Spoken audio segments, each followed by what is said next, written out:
그노시스 사회문서의 미스테리 드디어 풀었다. 오랜 역사를 되짚어보면 사라지고 잊혀지는 역사가 존재하기 마련입니다. 그 중에서도 반드시 알아야 할 역사라면 그 가치의 중요성은 그 무엇으로도 값을 매길 수 없는 것입니다. 오늘은 그러한 잊혀진 인류의 역사 중에서도 중요하다고 할 수 있는 역사 한 토막을 다루도록 하겠습니다. 그노시스 사회문서가 발견되었는데 현대의 가장 위대한 고고학적 발견이라는 평가를 받고 있습니다. 오늘은 이집트에서 발견된 그노시스 사회문서의 미스터리와 최근 드디어 사회문서의 미스터리가 풀렸다 하여 그 풀린 수수께끼에 대하여 소개하겠습니다. 지금으로부터 약 70년 전인 1947년에 예루살렘에 있는 미국 오리엔트 연구소의 2명의 남자가 낡아빠진 가죽 두루마리와 몇 조각의 두루마리를 함께 가지고 찾아왔습니다. 그것은 2000년 전의 성경 사본으로 구약성서 이사야 전권과 또 다른 성서의 일부였습니다. 16세의 어린 양치기 소년 모하메드가 이스라엘의 소그모수 사해 인근 쿰란 동굴에서 발견한 것으로 지금까지 가장 오래된 성서 사본이 발견되었다 하여 현재까지 그 가치를 높이 평가하고 있습니다. 그 유명한 쿰란 동굴의 사회문서는 어린 한 목동의 손길에 이끌려 그동안 침묵을 지키다 드디어 세상의 빛을 보게 되었습니다. 베두인족 목동인 모하메드 아흐메드 에라가 잃어버린 염소를 찾다가 우연히 발견하면서 세상에 알려졌습니다. 그를 읽을 줄 몰랐던 목동은 양피지의 가치를 제대로 파악하지 못했으므로 두루마리 중 일부를 골동품상 이브라임 미즈에게 헐값에 넘겼습니다. 그 외에 두루마리 중 5개를 예루살렘의 시리아 정교의 대주교 마르 아타나시오스 사무엘이 샀으며 나머지 두루마리는 그해 11월 24일 유명한 성서학자인 예루살렘의 히브리 대학 고고학 과장 엘리자 스케닉 교수가 매수하였습니다. 당시 예루살렘은 철조망을 사이에 두고 아랍인 구역인 구 예루살렘과 유태인 구역인 신 예루살렘으로 나뉘어 있었는데 스케닉 교수는 철조망 너머로 아랍인 상인이 보여주는 두루마리를 보고 눈이 번쩍 떠서 목숨을 걸고 철조망을 넘어가서 그것들을 구입했습니다. 그 뒤 1954년에 스케닉의 아들 와이딘이 15만 달러를 지불하고 사무엘 대주교로부터 5개의 두루마리도 사들여 현재는 이들 두루마리 전부를 이스라엘 정부가 소유하고 있습니다. 그 뒤로 고대 문서가 발견된 주변 지역에 대한 지속적인 탐사와 발굴이 진행되었는데 총 11개 동굴에서 100여 개 이상의 문서나 문서 파편 등이 발견되었습니다. 그러나 이 문서들은 국외 반출이나 이득을 노린 고문서 사냥꾼들의 무분별한 매각 행위 등으로 인해 뿔뿔이 흩어졌고 때문에 이것들을 찾아내고 다시 매수하는 데에는 상당한 어려움이 따랐습니다.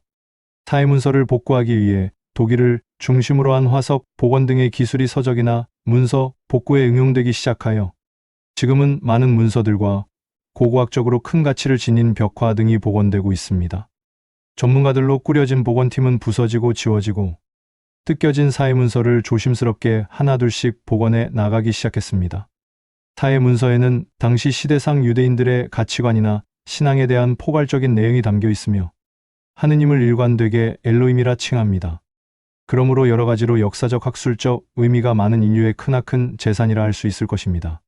1948년 이스라엘 독립전쟁이 끝나자 서구의 학자들은 쿰란 동굴에서 수천 개의 성서 단편들을 발견하였는데 그 연대는 기원전 3세기에서 기원 후 68년경에 이르고 있었습니다. 초기 원시 기독교인들이 공동생활을 하면서 만들었다는 것도 알게 되었습니다.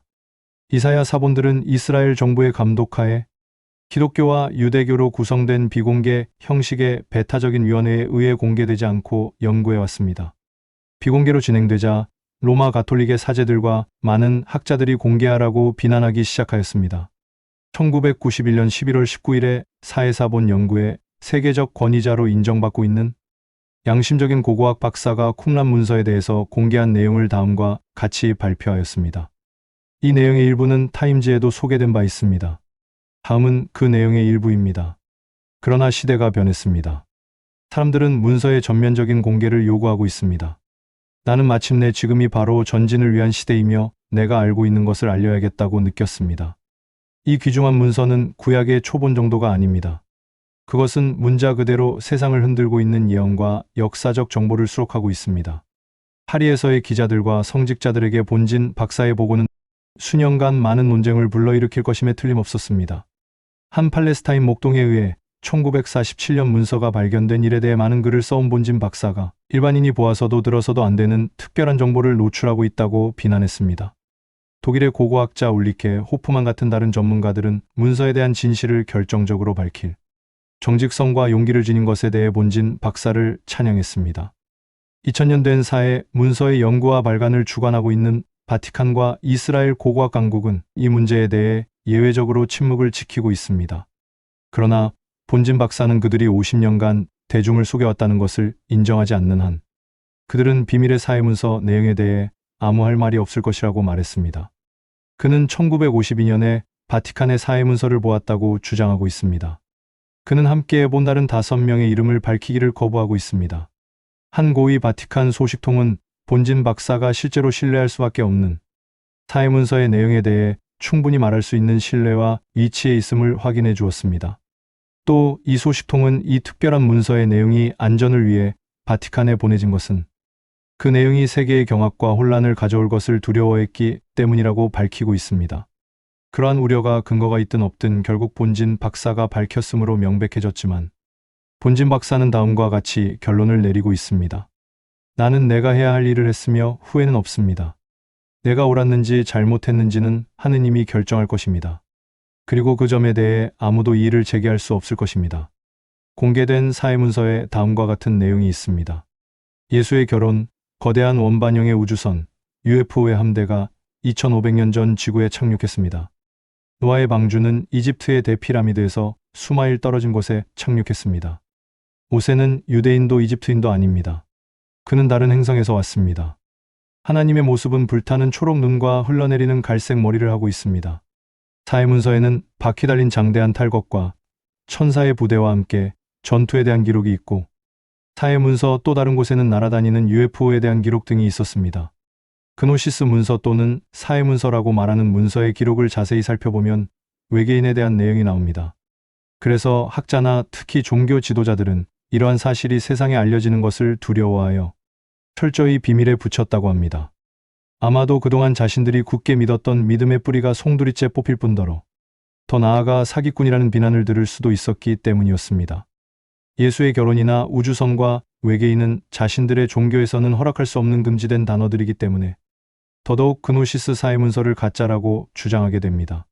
기독교를 비방하거나 모함하기 위한 무리들이 그때에도 있었을 것이고 그들이 그러한 이유로 제작한 것일 뿐이라며 종교계에서는 절대 받아들일 수 없다고 단호하게 거절하였다고 합니다. 그러면서 에스겔서에 대해서는 그 어떤 입장도 내놓지 못하고 있습니다. 그도 그럴 것이 에스겔서의 글대로라면 현대의 외계 우주선 말고는 달리 표현할 방법이 없었기 때문입니다. 지금이야 문명이 발전하고 많은 것들이 지식으로 가르쳐지며 인류가 깨어있는 상태라지만 그 시절 살았던 문명의 사람들이라면 반짝거리는 음반을 무엇이야 생각하며 레이저처럼 빛이 반사되는 장면을 보고 무엇을 떠올렸겠는가 싶습니다. 이 모든 것들이 무지에서 오는 단편들이 그 시절 신격화를 한다고 해도 충분히 이해가 되는 부분이기도 합니다. 물론 이런저런 이유로 그노시스 사회문서는 이경이라고 여기게 되었고 지금까지도 사람들의 관심 밖으로 밀려나게 된 것입니다. 이것을 잘 모르는 사람들은 아직까지도 그노시스 사회문서는 가짜라고 생각하고 있을지도 모르겠습니다. 참고로 이집트에서 발견된 그노시스 사회 문서에는 고대 종교인들이 리모트 뷰잉, 즉 초감각 원격 투시를 하는 과정에서 알게 된 외계 존재들에 관한 사항이 기술되어 있는데 지구인들과 접촉해온 외계인들은 먼 우주에서 온 것이 아니고 태양계에 살고 있으며 이름을 아콘이라고 불렀다고 합니다. 그노시스 문서에 따르면 아콘은 지구가 생성되기 전부터 태양계에 존재한 생명체들이며 그들은 지구가 형성되자 지구에 침입해 인간이 자연스럽고 정상적인 진화를 통해 실체를 자각하고 여러 차원의 존재를 이해하며 우주적, 영적 생명체가 되는 것을 방해하여 인류가 성숙하게 진화되지 않은 시점에 월등한 과학 기술을 전달하여 인류 간의 탐욕을 키우고 서로 반목하고 싸우도록 조장했습니다. 끝내 인류가 과학 기술을 남용하다 자멸하도록 유도하는 악행을 여러 차례 반복했다고 합니다. 이는 다시 말해 아콘이라는 외계인들이 여러 번의 지구 리셋을 조종했다는 말이 됩니다. 그노시스 문서에는 아콘의 존재가 신생아나 태아의 모습과 닮거나 서양의 용이나 파충류 모습으로 존재한다고 기술했는데 이는 오늘날 외계인을 목격한 많은 이들에게 묘사된 외계인들의 전형적인 형상인 코와 귀가 생성되지 않은 태아를 닮은 그레이 외계인들과 파충류형 외계인들의 모습과 일치하고 있다고 합니다. 여러분들도 아시겠지만 바이블은 구약과 신약으로 구성되어 있습니다. 그런데 현재 기독교에서 가장 골치 아파하는 장이 바로 구약의 에스겔서라는 사실을 알고 있는 사람은 거의 없습니다. 그동안 왜 에스겔서가 기독교인, 특히 목사 등 교회 성직자들에게 골치 아픈 장이 되었을까요? 그건 바로 바이블에서 유일하게 하나님의 모습이라고 자세하게 묘사된 것이 바로 에스겔서라는 데서 찾을 수 있습니다. 거의 2000년 이상 바이블에서 말하는 하나님의 모습이라고 아주 철석같이 믿었던 모습이 과학의 세계에서는 외계인의 모습이라니 그럴 만도 합니다. 그래서인지 현재 기독교에서도 바이블 해석을 해도 에스겔서에 대해서는 다루지 않습니다. 아마 기독교충들은 이미 알고 있는 분들도 있을 거라고 믿습니다. 그럼 왜 구약에 이런 내용들이 많을까요? 구약은 신약보다 오래된 바이블이고 2000년보다 더 오래된 기록물이라는 사실은 여러분들도 알고 있을 것입니다. 그 기록물에서 기계적인 물체의 비행체 묘사를 아주 세밀하게 했으니 아마도 외계의 제3문명 체계가 지구상의 인간사에 관여한 것은 그보다 더 오래되었다고 생각합니다. 다만 에스겔서에 포함된 것은 지금이나 마찬가지로 숱한 인류가 받았겠지만 에스겔이 그를 아는 사람들을 통해 기록되어 그의 기록이 성경에 포함된 후에 글자 하나 고치지 못하고 지금까지 내려오게 된 이유 중 하나는 그때의 과학 수준으로는 보이는 모든 현상들을 모두 신의 영역으로 여겼기 때문입니다. 그런데 놀라운 사실은 아직까지도 비밀에 쌓여있는 사해문서의 비밀이 최근 풀렸다고 합니다. 사해문서의 일부를 2명의 서기가 썼다는 사실을 인공지능이 처음으로 확인했습니다. 이번 연구는 사해문서 중 가장 긴 이사야 문서를 대상으로 분석한 결과 알려지지 않은 2명의 서기가 거의 동일한 필체를 사용해 필사본을 작성한 것으로 나타났습니다. 이 두루마리 또는 사해, 사본으로 불리는 문서들은 세계에서 가장 오래된 성경 내용을 담고 있습니다. 약 70년 전 발견됐으며 많은 사람들의 호기심을 자아냈습니다. 문서의 첫 번째 세트는 현재 이스라엘이 점령하고 있는 서한 지구의 사해 근처 쿰란의 한 동굴에서 어느 베두인에 의해 발견됐습니다. 이 세트에는 주로 히브리어와 아람어, 그리스어로 쓰여진 원고가 들어 있었는데 원고가 쓰여진 것은 기원전 3세기경으로 추정됩니다. 이사야 문서는 지난 1940년대와 50년대에 발견된 약 950개 문헌 중 하나입니다. 하지만 54개의 세로단을 절반으로 나눠 거의 균일한 문체로 썼다는 점에서 독특성을 보입니다. 네덜란드 흐로닝원 대학 연구진은 최첨단 패턴 인식과 AI를 이용해 이사야 문서를 살펴봤습니다. 그리고 문서상에 5,000번 이상 나타나는 하나의 히브리 문자였던 알레프 히브리어 알파벳의 첫 자를 분석했습니다. 학자인 물라덴, 포포비치와 마루프 달리, 람베르트 쇼마커 등은 자신들이 발표한 논문을 통해 고대 잉크의 흔적을 추출해 디지털 이미지로 나타내는 데 성공했다고 밝혔습니다. 이들은 잉크의 흔적은 사람의 근육 움직임과 직접 연관되어 있어 개인마다 다르다면서 이는 2명 이상의 서기가 필사 작업을 했다는 증거라고 설명했습니다. 또한 가능한 시나리오로는 서로 다른 2명의 서기가 함께 작업하며 동일한 스타일로 글을 쓰기 위해 노력했지만 자신의 개성이 드러난 것이라고 덧붙였습니다. 다만 연구원들은 필체의 유사성을 볼 때 아버지가 아들에게 글을 가르친 것과 같이 이들이 학교나 가정에서 동일한 훈련을 받았을 수 있다고 추측했습니다. 그러나 다른 사람을 흉내내는 필체의 능력이 너무 뛰어나서 최근까지도 현대 학자들이 이를 구별해낼 수 없었다고 말했습니다. 아직까지도 그노시스 사해문서는 가짜다 내지는 기독교를 시기 질투하는 이단 종교인들이 만들어낸 짜집기식 소설이라는 등 그노시스 사해문서에 대한 신뢰가 그리 크지 않다고 합니다. 어쨌거나 역사의 중요한 부분임에는 틀림없을 텐데 그것을 믿고 안 믿고는 독자 여러분의 몫이 아닐까 하며 이만 마치고자 합니다.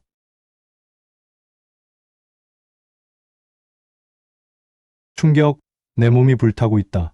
인체자 연발화. 안녕하세요. 미스테리함 채널에 오신 것을 진심으로 환영합니다. 오늘의 영상은 충격, 내 몸이 불타고 있다.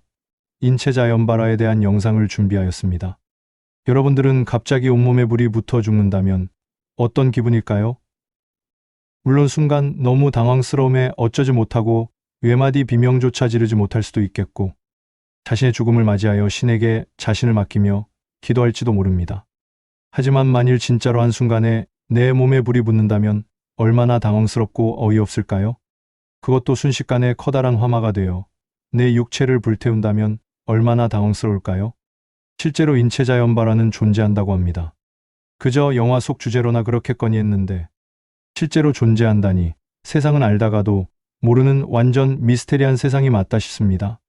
인체자연발화란 살아있는 인간의 신체가 외부에 어떤 원인 없이 발화하여 연소하는 현상을 뜻합니다. 외부적 발화 요인이 없다는 점에서 자연발화라고 표기하는 경우도 있으나 용어의 정의상 보편적으로 인체 발화가 더 적합합니다. 혹은 자연소 현상이라고도 칭합니다. 이 믿기지 못할 인체 자연 발화가 놀랍게도 전 세계에서 수백여 건 이상의 관련 사례가 보고되고 있습니다. 오직 인체만을 태우고 사그라진다는 미스터리한 불. 그 정체는 과연 무엇일까요? 참고로 연력학적으로 인체가 스스로 체내에서 발화할 가능성은 0에 가깝고 상식적으로 생각해봐도 물체가 인화하기 위해서는 연료, 산화제, 온도가 필요한데 인체 내부의 산소 농도가 높지도 않은 데다가 체온 정도로 불이 붙을 만큼 민감한 물질은 자연계에도 별로 없습니다. 하물며 인체에는 사실상 존재하지 않습니다. 그리고 수분은 인간의 신체 70%가량을 차지하며 따라서 인간의 신체는 애초에 쉽게 타는 것이 아닙니다. 금방 불에 타버린 시체의 모습은 일반적으로는 인체는 새까맣게 타고 피부는 서로 들러붙지만 대체로 인체의 형상을 그대로 유지하는 반면 인체 발화 희생자들의 시체는 완전히 제로 변합니다. 신체를 제로 만드는 것은 쉽지 않은 일이기 때문에 화장터에서도 시신을 화장하기 위해선 용광로와 맞먹는 열을 가해야 합니다. 시신을 화장할 때는 고열 처리실에서 섭씨 1200도에서 1400도로 몇 시간 동안 태운 뒤 그래도 타지 않은 뼈의 일부를 물리적인 힘을 가해 다시 가루로 만드는 작업을 거칩니다. 하지만 자연발화 피해자들의 시신은 뼈까지 완전히 불에 타 잿가루만 남는 상태이며 단 6분 만에 상반신이 모두 잿더미로 변하는 사례가 있을 만큼 일반적인 화재와 다르다는 점에서 무언가 알 수 없는 것이 인체 안 또는 밖에서 작용해 사람의 인체 발화가 자연적으로 발생할 수도 있다는 주장도 끊임없이 나오고 있습니다. 주위에 불씨가 될 만한 것은 아무것도 없었지만 그의 몸은 순식간에 재로 변해갔습니다. 인체에 붙은 자연 발화된 그 불은 사람들의 어떠한 노력에도 절대 꺼지지 않았습니다. 그리고 인체에 붙은 자연 발화된 그 불은 사람들의 어떠한 노력에도 절대 꺼지지 않았습니다. 그리고 더 미스테리한 것은 그 불은 주변에 어떤 물건에도 옮겨붙지 않았다는 점입니다. 이는 영국 소설가 찰스 디킨스의 1852년작 황폐한 집에 등장하는 주정꾼의 사망 사건과 유사합니다. 인체 발화 사건의 가장 첫 번째로 기록된 피해자는 15세기 이탈리아 밀라노의 기사 폴로누스 보르티우스입니다.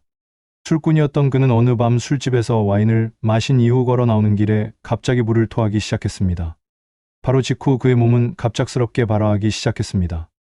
이 도시 전설이 유명해진 이유는 사건 발생 당시 주변 환경이 너무 깨끗하고 팔이나 다리 등이 온전하게 남은 것 때문입니다.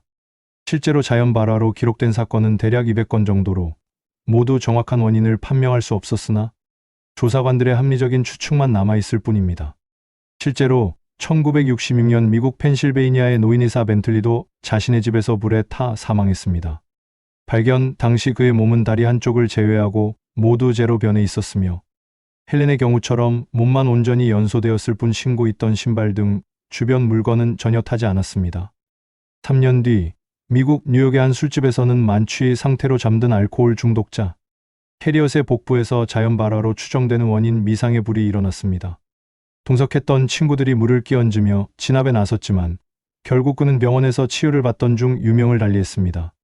사고를 접한 경찰은 캐리엇의 친구들을 살해 용의자로 보고 수사했지만 이유는 알 수 없지만 불길은 몸 안에서 시작된 것이 확실하다는 담당 의사의 증언에 의해 무혐의 처분을 내렸습니다. 아주 드물지만 자연 발화를 겪고 생존한 이도 있습니다. 벨기에 브뤼셀에 살았던 회사원 르아크가 그 실례입니다.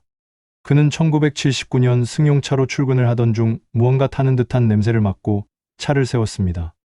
그리고 자신의 다리에서 연기가 피어오르고 있음을 깨달았습니다. 통증도 전혀 없이 말입니다. 이렇게 다리에서 시작된 불이 전신으로 퍼졌지만 주변 사람들에게 도움을 청해 급히 병원으로 옮겨졌고 수술 후 건강을 회복할 수 있었습니다.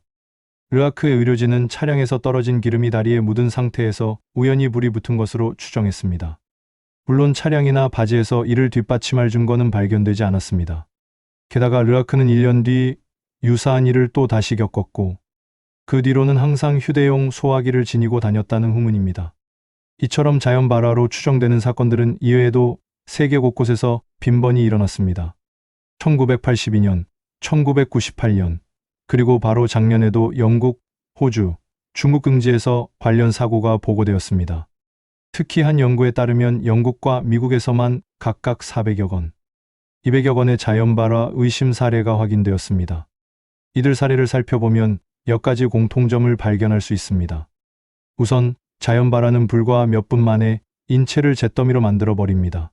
처음에는 국부적으로 발화가 일어나지만 빠른 속도로 전신으로 번져 3분여 정도면 몸 전체가 전소됩니다. 또한 지금까지 조사된 바로는 자연 발화는 오직 사람에게서만 발견되는 현상입니다. 자연 발화의 실제 가능성을 확신하는 화제의 조사원이자 어블레이즈 인체 발화의 미스터리한 불의 저자 레리 아놀드에 따르면 자연 발화가 일어나면 피부에서 푸른 빛이 나고 불길이 공중으로 솟구치며 성냥을 켤 때처럼 소음이 나기도 한다고 합니다. 하지만 일반적인 물체의 연소와 달리 불쾌한 냄새는 전혀 나지 않습니다. 이뿐만 아니라 자연 발화 피해자들은 대개 조직이 탈수되고 피가 증발되는 증상을 보입니다. 특히 상체만 훼손되고 하체는 비교적 온전히 남아있는 경우가 많습니다. 인터넷상에 돌아다니는 자연 발화 추정 사진 중에도 피해자의 다리만 남아있는 것이 다수를 차지합니다. 드물게는 머리를 제외한 전신이 연소됩니다. 또 앞선 사례에서 언급됐듯이 그토록 강력한 활력에도 불구하고 자연 발화는 주변 물건의 훼손 없이 오로지 인체만 태웁니다. 시신 주위에는 불에 탄 흔적이 없으며 가전제품 등 인화성 물체들도 불에 손상되지 않았습니다. 벤틀리의 사례처럼 피해자가 신고 있던 신발이나 입고 있던 옷이 멀쩡한 경우가 대부분입니다.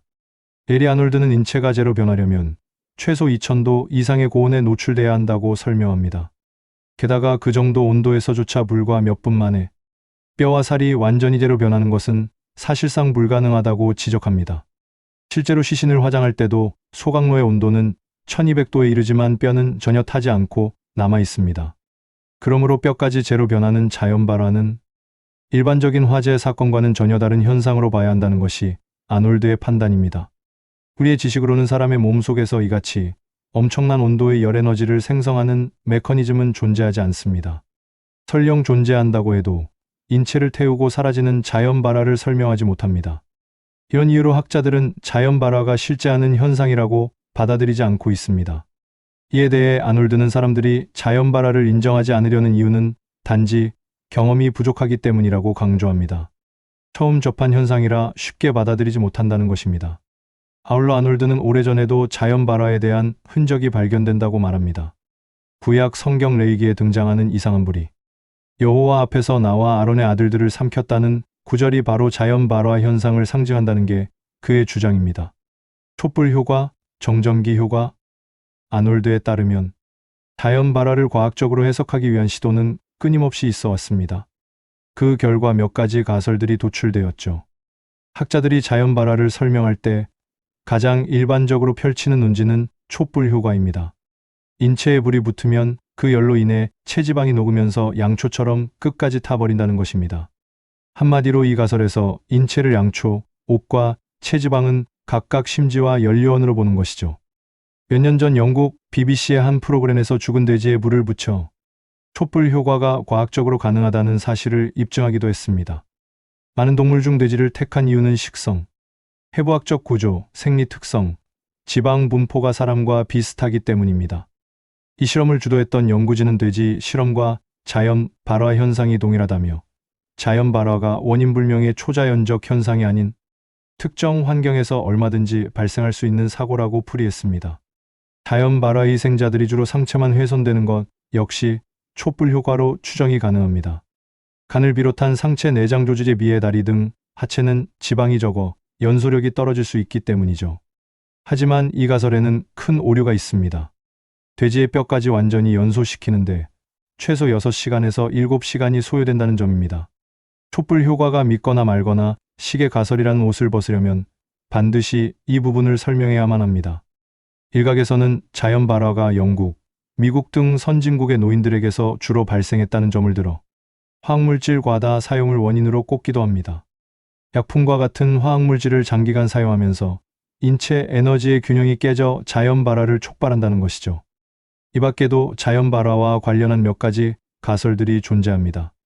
예를 들어 정신을 고도로 집중시키면 인체 고유의 전기가 발생한다는 생체 전기설, 천둥 번개가 친 후 대기 중에 떠돌던 전화 덩어리가 특별한 원인으로 인체를 발화시킨다는 구전 현상설, 체내 방사성 물질들이 서로 충돌해 핵폭탄과 유사한 핵분열 반응을 일으킨다는 체내 핵분열 반응설 등이 제기되고 있습니다.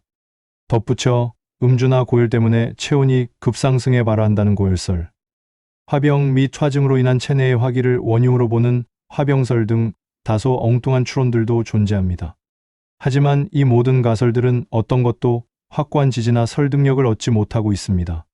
이는 다시 말해 자연 발화를 과학적 합리적으로 논증하는 이렇다 할 학설이 없다는 의미이며 과학의 눈으로는 도무지 납득할 수 없는 현상이라는 얘기입니다.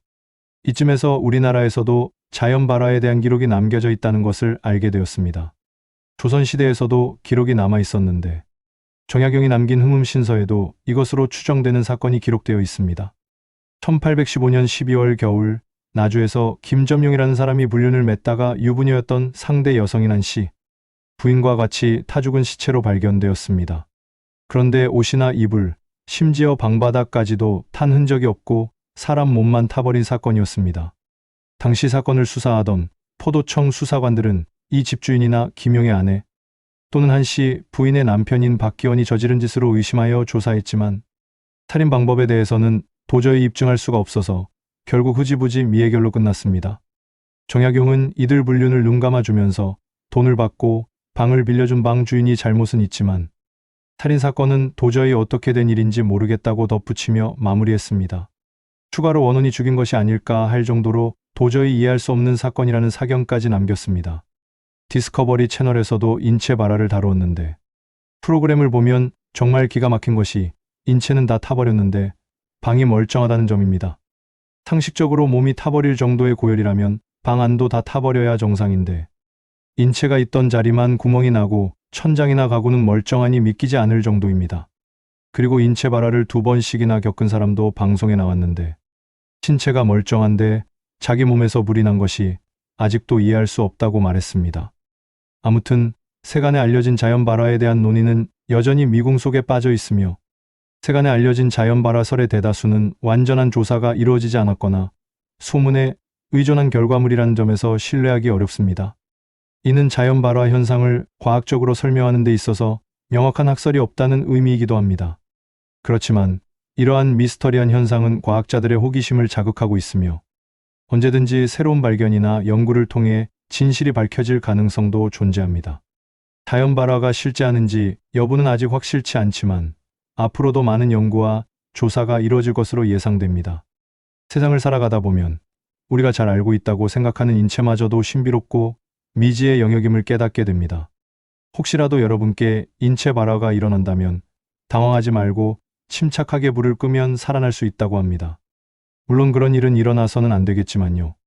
오늘의 영상을 어떻게 보셨는지요?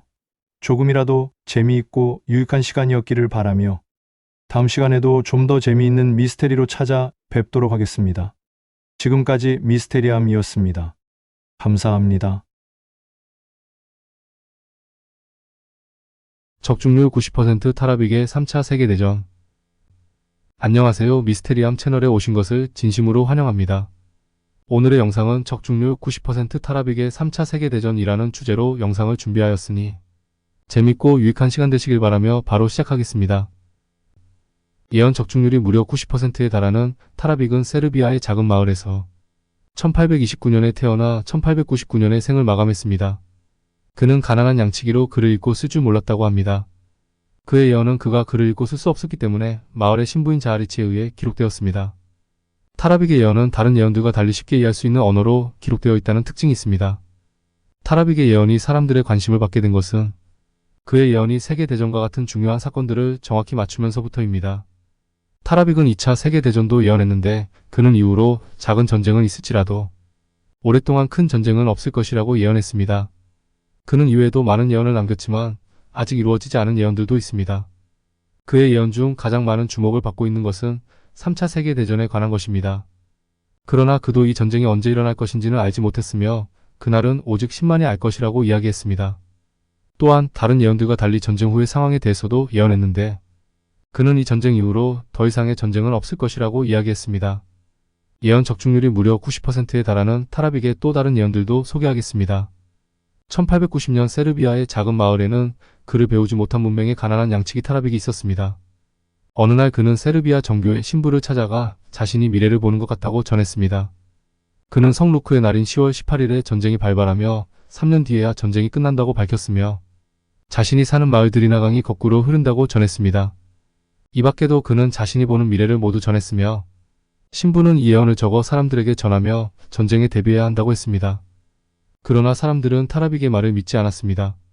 마을에서는 그 후 한참 동안 아무 일도 일어나지 않았으며 1899년 타라빅은 사망했습니다.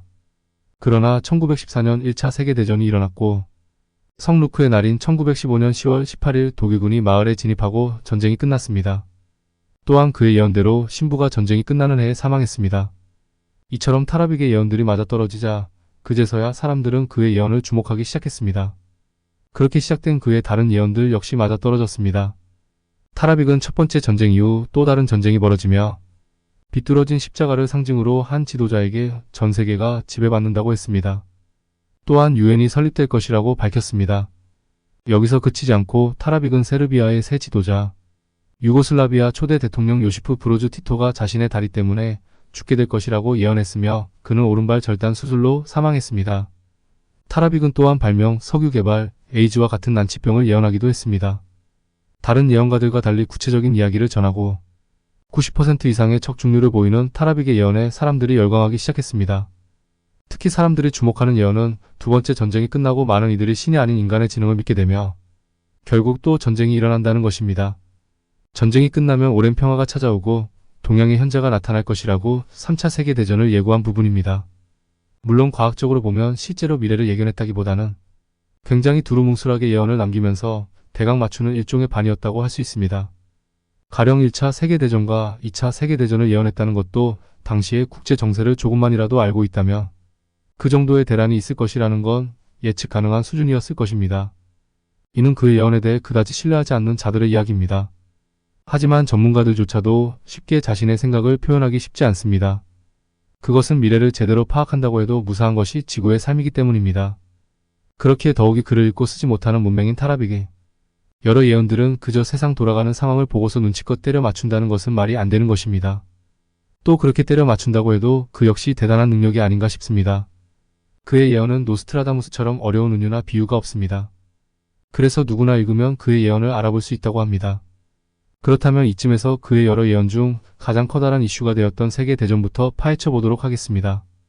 제1차 세계대전이 유럽에서 일어날 것을 미리 알고 이에 대비하라고 하였습니다. 제2차 세계대전은 비뚤어진 십자가와 붉은 차르의 전쟁이라고 밝혔습니다. 전쟁 이후 국제사법재판소 등이 열리며 유엔이 통치한다고 예언했습니다. 전쟁 이후 슬라브 지역에 새로운 국가가 나타나고 머리에 별이 새겨진 사람이 지도자가 되는데 다리의 질병을 앓다가 죽는다는 것을 예언했습니다. 이외에도 여러 예언들을 구체적으로 하였는데 몇 가지 더 알아보도록 하겠습니다.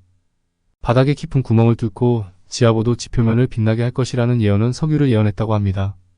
바닥에 깊은 구멍을 뚫는 것이 광산도 있겠지만 그 시절에도 얼마든지 있었으니 석유 시추 작업을 통한 석유가 더 설득력이 있는 것 같습니다.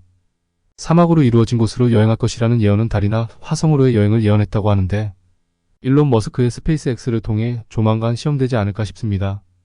생생하게 움직이는 것을 보는 장치를 만들 것이라는 예언은 텔레비전을 의미한다고 하니 이미 실현된 예언이 아닌가 싶습니다.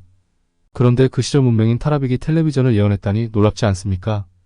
치료제가 없는 전에 없던 이상한 질병을 알게 될 것이라는 예언은 코로나라고 말하는 사람도 있지만 이는 불치병이나 난치병을 의미하는 것이니 에이즈 같은 불치병이 더 설득력을 얻고 있습니다. 남자와 여자가 서로 비슷한 옷을 입게 될 것이라는 예언 당시에는 남자는 바지, 여자는 치마처럼 남자와 여자의 구분이 확실하던 때였기에 지금처럼 남녀 구분이 없는 패션을 예언했다는 건 역시 놀라울 뿐입니다. 동양에서 현명한 사람들이 나타나 그들의 지혜가 모든 바다와 국경을 넘겠지만 세상 사람들은 그것을 거짓말이라고 생각할 것이라는 예언은 여기저기 많은 예언가들이 하는 단골 레퍼토리라 이제는 조금은 식상합니다. 그러나 동양 곧 우리나라에서 현자가 난다는 예언이 워낙 많고 또 우리나라가 세상의 빛과 소금 역할을 한다는 예언에 어깨가 으스해지는 것은 어쩔 수 없습니다. 사람들은 자신들의 지식을 과신할 만큼 똑똑하지만 실상은 신의 그것과는 비교할 수 없을 만큼 작을 뿐일 것입니다. 역시 많은 말입니다. 이것은 예언이라기보다는 삶의 지혜의 말씀 같은 진리가 아닌가 싶습니다. 사람들 간의 증오는 커질 것이며 서로의 관계에 소홀해질 것입니다. 사람들은 사람 간의 관계보다도 기계장치에 더 관심을 쏟을 것입니다. 예언 또한 놀라운 것이 요즘은 예전처럼 가족 문화에서 나홀로 문화가 되었습니다. 그리고 무엇보다 컴퓨터나 스마트폰으로 인해 사람들 간의 관계가 소원해지고 소홀해지는 것이 사실이지 않습니까? 전 세계인들은 꾸준하게 지혜로워지지만 동시에 세계를 파멸로 몰아가려는 세력도 생겨납니다. 언제나 세계는 선과 악이 존재하니 분명히 예언은 예언이라기보다는 우주의 진리라고만 해두겠습니다. 두 개의 큰 세력, 가장 크고 환난이 가장 강력하고 노한 이를 공격하여 전쟁이 시작될 것입니다. 잘 모르겠습니다. 그래서 검색해보니 두 개의 큰 세력은 중국과 미국을 뜻한다고 합니다. 그런데 가장 크다는 부분에서 왜 중국을 떠올릴까요? 보통은 가장 크다고 했을 때 땅덩어리의 크기를 생각하지 않습니까? 그래서 헷갈렸습니다. 땅이 가장 큰 나라는 러시아이니 말입니다. 아무튼 두 나라 중에 한 나라가 될 것 같습니다. 과학자들은 맞으면 잠 또는 마비가 오는 폭탄 같은 포를 개발하여 전쟁에 쓸 것입니다. 예언도 신기한 것이 그 시대에 감히 이런 무기를 생각이나 하겠냐는 것입니다. 아무튼 대단하다 싶습니다. 전쟁이 끝나고 나면 세계 끝에 바다로 둘러싸인 대륙 중만큼 큰 한 나라만이 평화로울 것입니다. 예언을 읽자마자 우리나라라고 하고 싶지만 큰 나라는 아닌 듯하여 망설였습니다. 그러나 사실 우리나라를 유럽에 가져다 놓으면 나름 큰 나라라는 글을 본 것 같아 우리나라라고 우겨보고 싶습니다. 세계의 십자가가 있는 산에 숨은 이들은 기쁨, 풍요, 사랑만이 있을 것입니다. 예언은 제 수준에서는 도저히 알 수가 없습니다. 검색해도 나오지 않습니다. 탈출한 사람들 중 그곳의 음식들을 바로 먹는 자들은 독에 의해 죽을 것이고 금식하는 자들은 끝까지 살아남을 것입니다. 예언도 패스입니다. 도대체 어디를 탈출한다는 말일까요? 그나저나 금식은 제게 너무너무 힘듭니다. 전쟁이 끝난 뒤 빨간색 머리에 고상한 인품의 남자가 세계를 통치하게 될 것입니다. 빨간색 머리면 분명 한국인은 아닌 듯하고 그가 러시아의 숲속에서 등장하는 미카엘이라는 신적 존재가 있다고 합니다. 미카엘은 하늘과 구름 위를 걸어서 오는 존재라고 합니다. 예언은 어쩌면 예수님을 떠올리지 않을까 싶습니다. 성경에도 그런 예언이 있는 것 같습니다. 주님께서 다시 오실 때는 구름을 타고 오실 것이라고 합니다. 최근에 밝혀진 사실이나 관련된 뉴스로는 타라빅의 예언 중 일부가 현대기술과 사건들과 맞아떨어진다는 점이 주목받고 있습니다. 예를 들어 타라빅은 사람들이 땅에서 우물을 뚫고 빛과 속도와 힘을 낼 수 있는 금을 내뿜을 것이라고 예언했는데 이는 석유 시추와 관련이 깊습니다. 또한 사람들은 하늘을 여행하고 우리를 내려다보며 착륙할 것이라는 예언은 현대의 항공기와 우주여행을 예견한 것으로 해석됩니다. 타라빅의 예언은 그 정확성 때문에 많은 사람들에게 관심을 받고 있으며 특히 21세기 들어 그의 예언이 현실화되는 사례들이 늘어나고 있습니다. 예를 들어 타라빅은 치료제가 없는 전에 없던 이상한 질병을 예언했는데 이는 코로나19 팬데믹과 같은 현대의 전염병 상황과 일치한다고 보는 시각도 있습니다. 이처럼 타라빅의 예언은 현대사회와 기술 발전을 예견한 것으로 해석되며 그의 예언이 얼마나 더 현실화될지에 대한 관심이 계속되고 있습니다. 오늘의 영상을 어떻게 보셨는지요? 좀 더 다양하고 재미있는 또 다른 영상을 준비하기 위한 좋아요, 구독 부탁드리며 지금까지 미스테리함이었습니다. 감사합니다.